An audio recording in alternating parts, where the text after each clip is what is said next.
बच्चे अपने पास एक्सरसाइज 13.3 में सबसे पहला जो क्वेश्चन है उस पर ध्यान दो एक बार।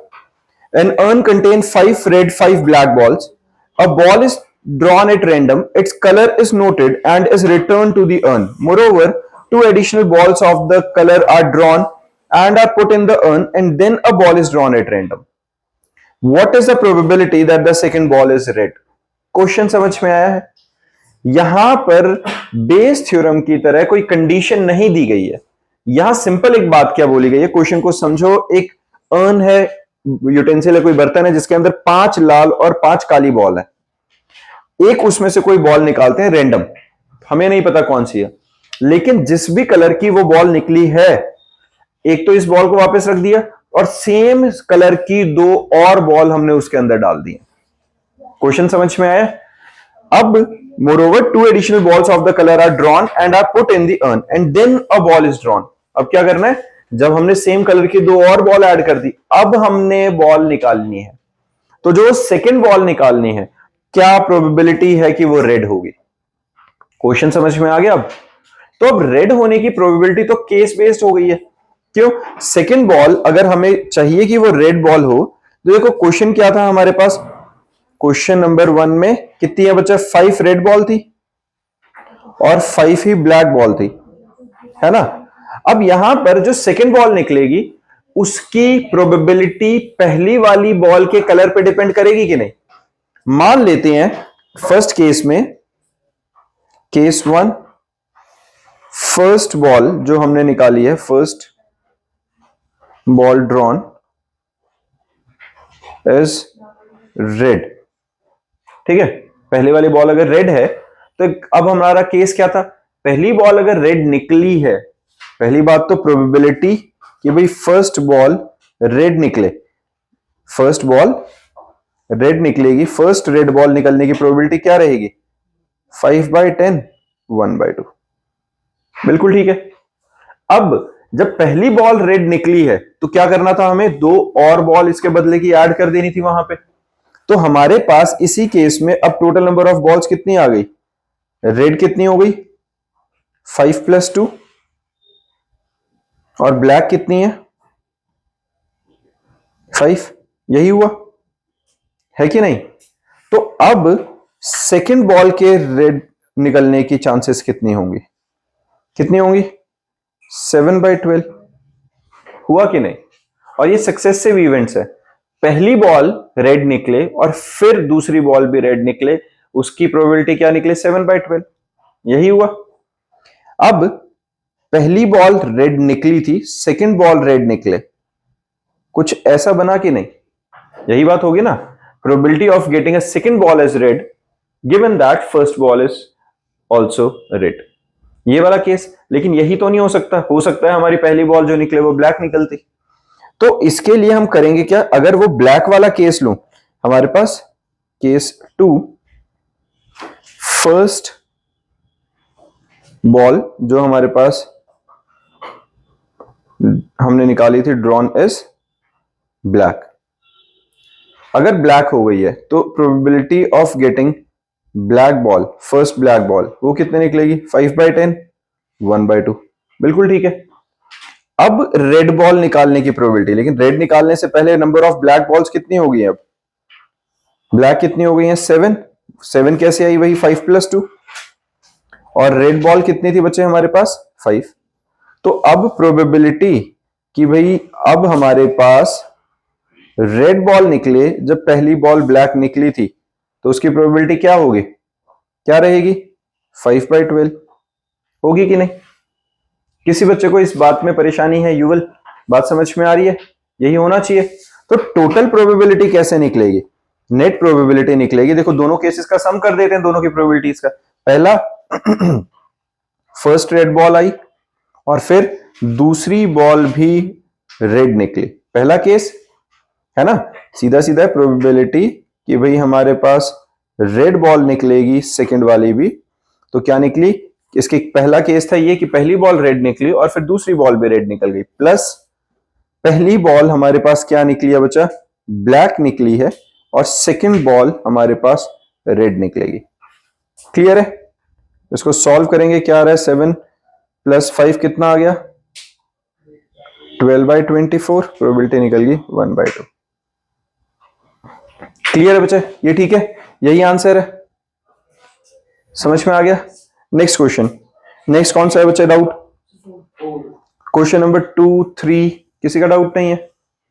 सेकंड और थर्ड कोई डाउट नहीं है? युवल पक्का ना? फोर्थ क्वेश्चन देखो बच्चे, फोर्थ क्वेश्चन में क्या बोला गया यहां पे, in answering a question on a multiple choice test a student either knows the answer और गेसेस। ठीक है, सीधा सा क्वेश्चन है भाई, ऑब्जेक्टिव बेस्ड क्वेश्चन है, तो उसके अंदर क्या, या तो बच्चे को आंसर पता है या तुक्का मार रहा है। Let 3/4 be the probability that he knows the answer.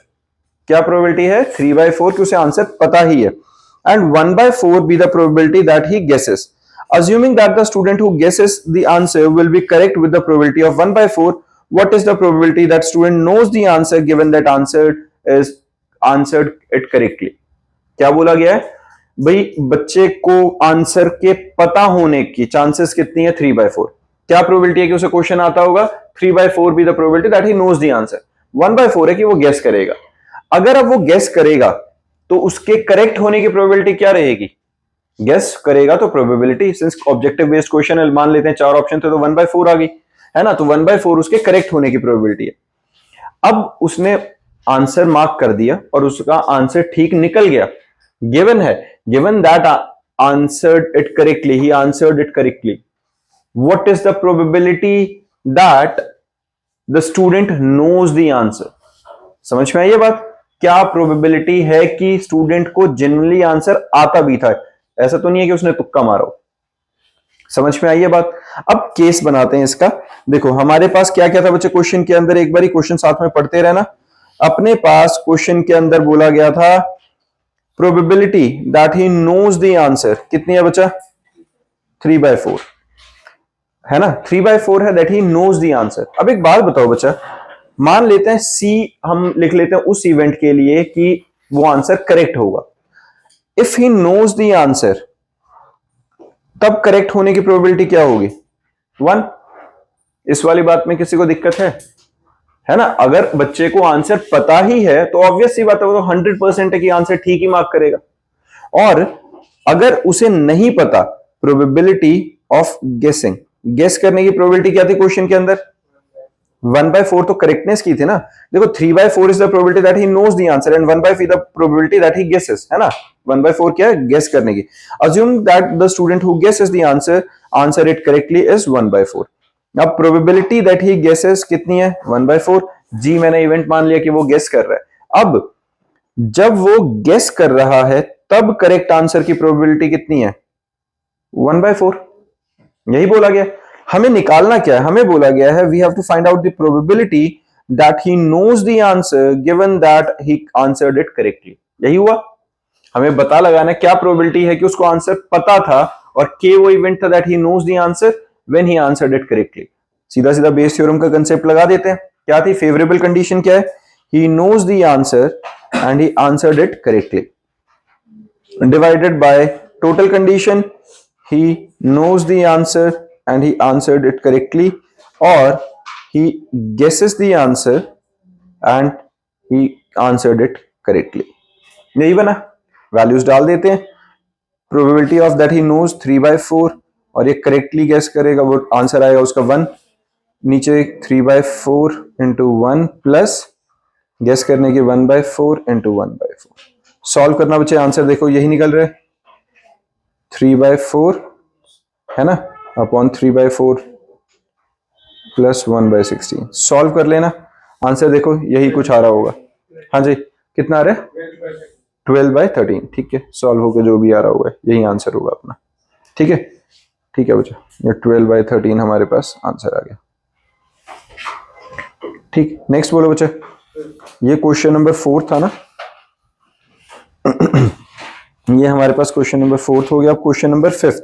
Question number 5 क्या है बच्चा? देखो, इन अ लेबोरेटरी, ये बिल्कुल एज इट इज क्वेश्चन है बच्चा, जैसा हमने वो HIV वाला एग्जांपल किया था, बिल्कुल उसी तरह का क्वेश्चन है।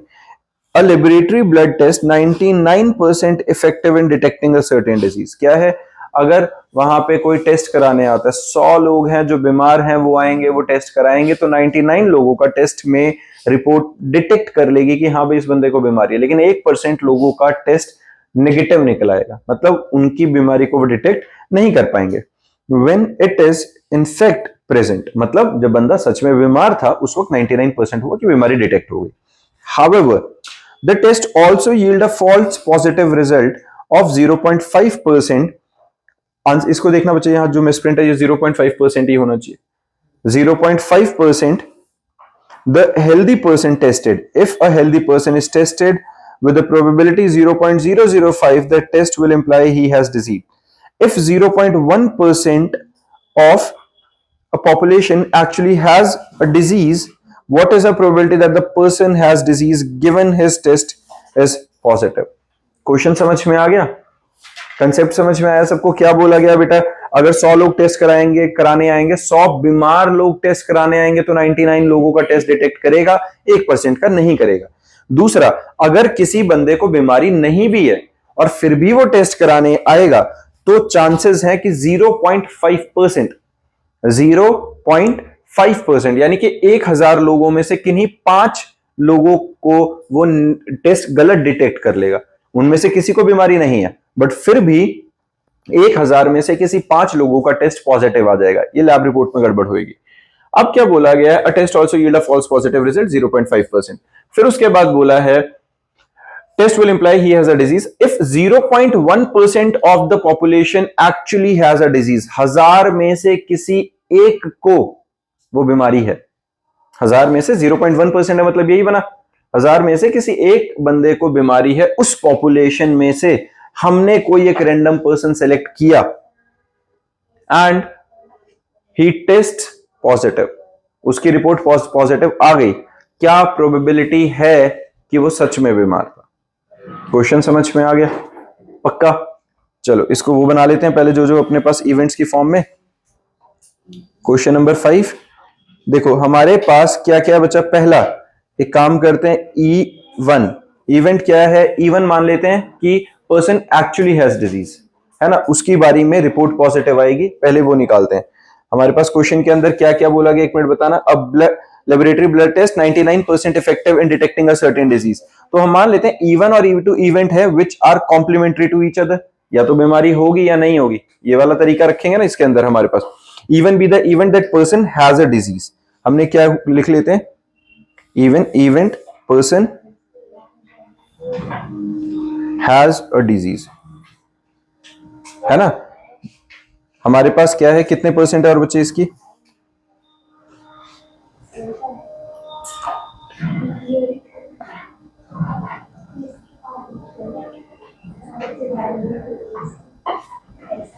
और E2 मान लेते हैं कि उसे डिजीज नहीं है ना।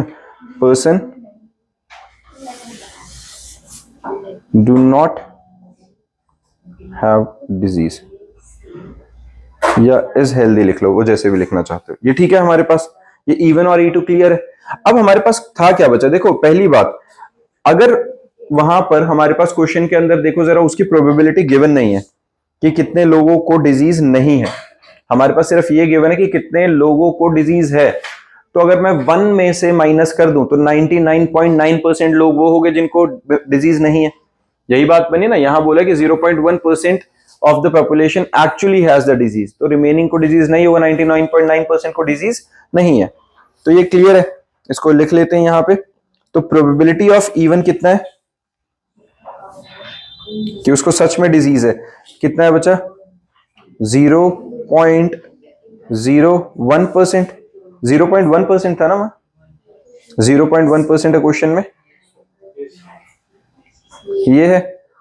तो इसको अगर हम फ्रैक्शन में कन्वर्ट करेंगे तो क्या आएगा, 1/1000 ऐसा। और probability that he do not have disease, ये कितना आएगा, 99.9, दैट इज 999/1000। ये फ्रैक्शन में प्रोबेबिलिटी का समझ में आ गया बच्चे, ये क्लियर है अपने पास, है ना।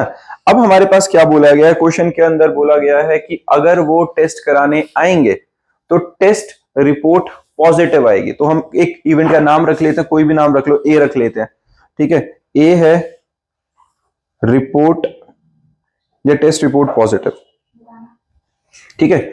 ये पॉजिटिव का मतलब समझ में आ गया ना कि टेस्ट रिपोर्ट के लिए मैंने इवेंट का नाम रख लिया कि वो टेस्ट रिपोर्ट उसकी पॉजिटिव आएगी। अब लेकिन ये टेस्ट रिपोर्ट कब पॉजिटिव आएगी? जब सच में कोई बीमार आएगा, सच में कोई बीमार आएगा और उस वक्त उसकी रिपोर्ट पॉजिटिव आएगी। टेस्ट उस बीमारी को डिटेक्ट कर लेगा। वो कितने परसेंट थी बच्चा क्वेश्चन के अंदर?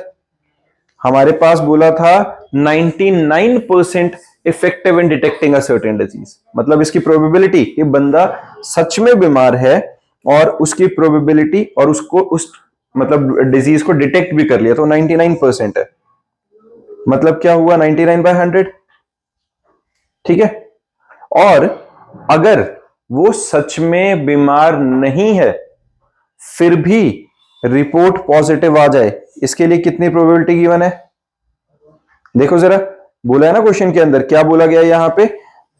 हमारे पास क्वेश्चन के अंदर बोला गया था the test also yield a false positive result 0.5% out of the healthy person tested, है ना। जिनको डिजीज नहीं है उसके केस में भी हमारे पास जो आया है पॉजिटिव रिपोर्ट आ जाए, वो कितना बचा? 0.5%, दैट इज 5/1000। यही हुआ। किसी को इसमें दिक्कत? ये बात समझ में आ रही है? ये रिप्रेजेंटेशन का लॉजिक समझ में आ रहा है? क्यों? 99% इफेक्टिव है बेटा टेस्ट, जब डिजीज वाले लोग आएंगे, बीमार लोग आएंगे, उनकी बीमारी को जज करने में। अब फिर क्या लिखा है कि अगर हेल्दी पर्सन आ जाते हैं टेस्ट कराने तो वो फॉल्स रिपोर्ट बनती है। फॉल्स रिपोर्ट कैसे बन रही है? Test also yield a false positive result of 0.5%। Given है ना क्वेश्चन में specifically 0.5% of the healthy person tested, कि अगर जो हेल्दी भी आया है, ठीक बंदा भी आया, तो भी चांसेस हैं 100 में से 0.5% चांसेस हैं कि उसको भी वो पॉजिटिव रिपोर्ट निकाल देगा। समझ में आया? ये वाली बात क्लियर है? अब क्या बोला है कि हमारे पास जो टेस्ट है वो पॉजिटिव आ गया है। एक बंदा रैंडम हमने सेलेक्ट किया और उसका टेस्ट जो रिपोर्ट आई है वो पॉजिटिव है। हमें निकालना है what is the probability. Test report already क्या आ चुकी है? पॉजिटिव आ चुकी है। What is the probability that person is actually suffering from disease? यही निकालना है कि नहीं? P of E by A का मतलब यही हुआ, that persons report is positive, what is the probability कि जब रिपोर्ट पॉजिटिव आ रखी है वो सच में भी बीमार हो। तो इसका फॉर्मूला क्या बनेगा हमारे पास? सीधा सीधा पहला कि वो बंदा बीमार था और उसकी जो रिपोर्ट है वो पॉजिटिव आए। यही है favourable condition. Upon total condition क्या क्या आ सकती है? कि वो बंदा बीमार था और उसकी रिपोर्ट भी पॉजिटिव आई, या वो बंदा बीमार नहीं था बट उसकी रिपोर्ट पॉजिटिव आ गई, जो कि गलत आ जाए। यही हुआ ना? ये हमारे पास टोटल कंडीशन है। वैल्यूज डाल देते हैं। अब देखो जरा, वैल्यूज डालेंगे। बंदे के बीमार होने की प्रोबेबिलिटी कितनी है बच्चा? 1/1000। और जब वो बीमार है तो उसकी रिपोर्ट पॉजिटिव आ जाए 99/100 होल डिवाइडेड बाय बंदा बीमार 1/1000, उसकी report positive 99/100 plus probability of E2 कितनी है? कि जो बंदा है उसको डिजीज नहीं है, तो 99.9 दैट इज 999/1000। ये बीमार ना होने की प्रोबेबिलिटी, बट फिर भी उसकी रिपोर्ट पॉजिटिव आ जाए, वो कितनी है? A/E2 5/1000। क्लियर है बच्चा? ये बात समझ में आ गई है? इसको सॉल्व करो, आंसर चाहिए। आंसर आ रहा है, क्लियर है? ये देखो बच्चे, कैलकुलेशन सॉल्व कर लेना, वो अपना अपना मेथड है। कोई डेसिमल में कन्वर्ट करना चाहता है, कोई एलसीएम लेना चाहता है, सिंप्लीफाई करना चाहता है, वो तुम्हें पता है। वो सीधा सिंप्लीफाई किया तो हमारे पास 198/1197 के फॉर्म में लाया, मैं सॉल्व किया तो 22/133 हमारे पास डायरेक्टली आंसर आ गया इसका। क्लियर है? नेक्स्ट क्वेश्चन बोलो बच्चा। Next question 10th question. देखो बच्चे, 10th क्वेश्चन में हमारे पास 10th से पहले है किसी का? 10th के पहले कोई डाउट? 6, 7, 8, 9 नहीं है? देखो बच्चे, 10th क्वेश्चन में हमारे पास क्या है? Suppose a girl throws a die, if she gets 5 और 6 she tosses a coin 3 times and note the number of heads. क्या बोला गया है? एक लड़की है, डाई थ्रो करती है, अगर उसके पास 5 और 6 आता है, 5 और 6 आता है, तो वो क्या करती है? She tosses a coin 3 times और she notes the number of heads. Question समझ में आ रही है? वाली लाइन पता चल गई? पहले डाइस फेंकी, 5 या 6 आएगा तो सिक्का उछालेगी 3 बार और नंबर ऑफ हेड्स को नोट डाउन करती रहेगी. If she gets 1, 2, 3 or 4, she tosses a coin once and note whether the head or tail is obtained. If she obtained exactly one head, what is the probability that she threw 1, 2, 3, 4 with the die? Question समझ में आ गया? पक्का? क्या कहानी थी? वो एक die roll करती है, डाई रोल करती है, अगर 4 या हमारे उसके पास 5 या 6 आता है तो वो क्या करते हैं, सिक्का उछालती है 3 बार and notes the number of head. तो क्या करती है, नंबर ऑफ हेड्स को नोट डाउन कर लेती है. 3 बार सिक्का उछाल के नंबर ऑफ हेड्स नोट करती है. अगर 1, 2, 3 या 4 आ जाता है तो उसने क्या किया, तो वो सिर्फ एक बार सिक्का उछालेगी and notes whether the head और टेल इज ऑब्टेन्ड. फिर नोट डाउन कर लेगी हेड आया या टेल आया. If she obtained exactly one head, सिर्फ उसका एक ही बार हेड आया है, क्या प्रोबेबिलिटी है कि उसने 1, 2, 3 और 4 फेंका था शुरू में, जो मतलब उसकी आउटपुट आई थी डाई के ऊपर, वो 1, 2, 3 और 4 आई थी. क्या प्रोबेबिलिटी, ये निकालना है. क्वेश्चन समझ में आ गया? हाँ जी बच्चा, देखो सीधा सीधा सा हमारे पास जो बेस थ्योरम का कंसेप्ट लग रहा है उसको यूज करते हैं. क्यों मैं बोल रहा हूं कि बेस थ्योरम का कंसेप्ट लग रहा है? क्योंकि यहां बोला गया है कि एक हेड आया, उसमें क्वेश्चन में कंडीशन दे दी गई है कि एक हेड आया. देखो सबसे पहले पहला केस हम इवन इवेंट मान लेते हैं, किस चीज का, कि 5 और 6 आए, कि हमारे पास 5 और 6 से आउटपुट आए. अगर 5 और 6 है, प्रोबेबिलिटी ऑफ इवन क्या आएगी, क्या आएगा बच्चा, 2/6 1/3, है ना. अब अगर ऐसा होता है तो वो क्या करेगा, अगर उसने 5 और 6 उसको लड़की को मिला तो उसने क्या किया, फिर 3 बार सिक्के को उछाला. अगर 3 बार सिक्के को उछाला तो मान लेते हैं, पहले एक काम करते हैं, उसका सैंपल स्पेस बना लेते हैं. 3 बार अगर टॉस किया तो क्या आएगा, head head head, head head tail, head tail head, tail head head, triple T, tail tail head, tail head tail, head tail tail. यही केसेस बनेंगे बच्चे, है ना. 2⁻³ के हिसाब से 8 केसेस हमारे पास बन गए. अब क्वेश्चन में क्या बोला है, वो नंबर ऑफ हेड्स को नोट डाउन कर दिया, लेकिन लास्ट आउटपुट फाइनल उन्होंने बोला है, she noted that it is given that one head appears. तो वन हेड की प्रोबेबिलिटी कहां कहां पे है, एक यहां पे आ रहा है, एक यहां पे, एक यहां पे है. यही 3 केसेस हैं जहां पे हेड आ रहा है ना. तो प्रोबेबिलिटी हम एक काम करते हैं, ए इवेंट मान लेते हैं, एक हेड आने के काम को हम क्या कर लेते हैं कि जो आउटपुट हमारे पास 1 हेड निकलेगी उसका नाम इवेंट का ए रख लेते हैं. पी ऑफ ए कितना निकला, 3/8. बिल्कुल ठीक है. हाँ जी, किसी को दिक्कत? अब नेक्स्ट केस क्या था, नेक्स्ट केस था E2 इवेंट. E2 इवेंट ये कब है, देखो P ऑफ ए 3/8, ये लेकिन कब आएगा, जब हमारे पास पहले 5 और 6 को हमने रोल किया था. तो इसको मैं ऐसे लिख देता हूं, ये क्या है, A/even, है ना. Probability of getting a head when output in the dice, output on the dice जो फर्स्ट केस में मिला था हमें, वो 5 और 6 आई होगी. तो यही बना, ठीक बात है. अब E2 इवेंट क्या था, जब 1, 2, 3 या 4 आता. अगर ये आता तो इसकी प्रोबेबिलिटी क्या निकलती, 4/6, दैट इज 2/3. बिल्कुल ठीक है. अब वो सिक्का सिर्फ एक बार उछाल रही है. अगर एक बार उछाल रही है तो probability of getting a head single case में 1/2 निकलती है. अपने को पता है हेड टेल टेल हेड यही रहता है ना. तो हमारे पास एक ही सिर्फ सीधा 1/2 की प्रोबेबिलिटी आ जाती है सिंगल हेड आने की, है ना. एक ही केस था. तो अब हमारे पास सारी वैल्यूज मिल गई हैं, हमें निकालना क्या है. क्वेश्चन में क्या बोला गया था बच्चे, 10th क्वेश्चन में इन्होंने बोला था, if she obtained exactly one head, what is the probability that she threw 1, 2, 3, 4. यानी कि हमें ये तो पता है कि हेड आया है, क्या प्रोबेबिलिटी है, हमें ये तो पता है कि हेड आया है, क्या प्रोबेबिलिटी है कि वो आउटपुट में डाइस पे 1, 2, 3, 4 आया होगा. यही निकालना है. बात समझ में आ गई. वैल्यूज डाल देते हैं. P ऑफ E2 कि पहले 1, 2, 3, 4 आया होगा और फिर 1, 2, 3, 4 आने के बाद हेड आ गया होगा. ऐसा ही है. या फिर पहले 5 और 6 आया हो और फिर हेड आ गया हो, या पहले 1, 2, 3, 4 आया हो और फिर हेड आया हो. यही केसेस हैं जो बनेंगे.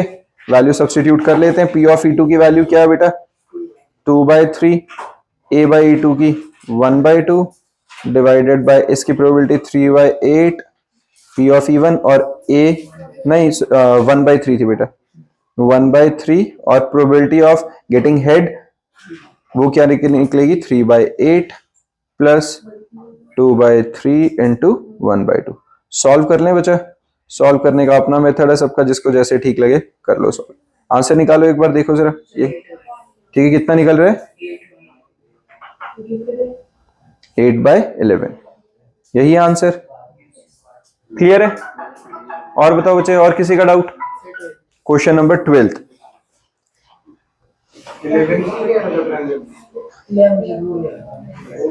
ठीक है, यश बच्चा समझ में आ रहा है पक्का? देखो 12th क्वेश्चन देखो बच्चे, अपने पास क्या है, अ card from a pack of 52 card is lost, from the remaining card of pack 2 cards are drawn and are found to be both diamond, find the probability of the lost card being diamond। बहुत सही question है ये, question समझो एक बारी, बहुत सीधा सा है। अगर आंसर की तौर पे बात करें तो बहुत आसान हो जाएगा, इसमें बेस थ्योरम वगैरह कुछ लगाने की भी जरूरत नहीं। सीधे से तरीके से क्वेश्चन क्या बोला गया कि 52 कार्ड्स में से एक कार्ड गुम हो जाता है। अब हमने क्या किया, जो रिमेनिंग कार्ड्स है कितने बच गए, 51 कार्ड्स बन गए, उसमें से 2 कार्ड्स निकाले जाते हैं, उसमें से 2 कार्ड्स निकाले जाते हैं तो दोनों के दोनों डायमंड मिले। क्या प्रोबेबिलिटी है the lost card is being a diamond? Question समझ में आया? क्या प्रोबेबिलिटी है कि जो लॉस्ट कार्ड है वो हमारे पास डायमंड होगा? देखो जरा क्वेश्चन में क्या है, अ card is lost from a deck of 52 cards. देखो पहली बात तो क्या बोला गया है, 52 पत्तों में से एक पत्ता गुम हो गया। अब मैंने उन 51 कार्ड्स के अंदर से 2 कार्ड्स निकाले, दोनों के दोनों डायमंड है। एक चीज तो क्लियर होगी है, अगर दोनों के दोनों डायमंड है तो ये वाले डायमंड तो गुम हुए नहीं है, ये तो श्योर हो गया ना, क्योंकि ये कार्ड्स तो यही है, तो ये 2 कार्ड्स तो गुम नहीं हुए, ये वाले तो डायमंड गुम नहीं हुए थे। Then the 2 cards are drawn and are found to be diamond. What is the probability that the lost card is a diamond? तो E1 हमने मान लिया lost card is diamond, E2 मान लिया कि लॉस्ट कार्ड नॉन डायमंड था। A2 drawn cards are diamond, ये तो गिवन है कि 2 ड्रॉन कार्ड्स आर डायमंड है। देखो प्रोबेबिलिटी ऑफ E1 कि जो हमारे पास लॉस्ट कार्ड डायमंड हो, डायमंड कितने होते हैं 13/52 1/4 की प्रोबेबिलिटी है कि डायमंड वाला कार्ड गुम हो जाए। अब जब डायमंड वाला कार्ड गुम हो गया है, जब डायमंड वाला कार्ड गुम हो गया है तो दोनों कार्ड्स के डायमंड निकलने की प्रोबेबिलिटी कितनी बनेगी? जो बाद में हमने 2 कार्ड्स निकाले, टोटल 13 होते थे, एक डायमंड वाला गुम हो गया तो 12 बच गए हैं तो 12C2 आ गया, 12C2 बना ना, क्योंकि हमारे पास 12 डायमंड बच गए हैं, उनमें से कोई 2 सिलेक्ट किए, तो ये 12C2 upon total condition 51C2, यही बना ना, क्योंकि 52 कार्ड में से एक कार्ड गुम हो चुका है। वो हमने मान लिया कि अगर वो डायमंड गुम हुआ था तो हमारे पास अब 12 डायमंड बचे हैं, उनमें से कोई 2 सेलेक्ट करने हैं, और टोटल कंडीशन 51 में से कोई 2। ये वाली बात समझ में आई? सॉल्व किया तो सीधा सीधा हमारे पास एक वैल्यू निकल के आ जाएगी। ये कब की है? जब लॉस्ट कार्ड डायमंड था। दूसरा केस, अब जब लॉस्ट कार्ड डायमंड नहीं था, अगर डायमंड नहीं था तो बाकी कोई भी होगा, है ना, बाकी 52 में से 13 को माइनस करके बाकी जितने भी कार्ड्स हैं उनमें से जो मर्जी गुम हो, प्रोबेबिलिटी क्या निकलेगी 3/4, सीधी सीधी बात है ये। और अब जब 3/4 है तो हमारे पास बाद वाले 2 कार्ड्स डायमंड निकलने की प्रोबेबिलिटी क्या होगी? अब डायमंड 13 के 13 है, क्योंकि गुम हुआ पत्ता कहीं और से गुम हुआ है, 13C2 और टोटल 51C2, ये ठीक है। इनकी वैल्यू निकाल ली, हमें निकाल 13 क्यों? एक बात बताओ बेटा, 52 कार्ड्स के अंदर से एक कार्ड गुम हुआ लेकिन वो डायमंड नहीं है। अब जो हमने 2 कार्ड्स निकाले हैं वो डायमंड निकाले हैं, कितने में से निकलेंगे? 13 में से, क्योंकि लॉस्ट कार्ड डायमंड नहीं है, जो पहला पत्ता गुम हुआ था वो गिवन है कि डायमंड नहीं है। हमने मान लिया ना कि E2 क्या केस है कि lost card is not diamond.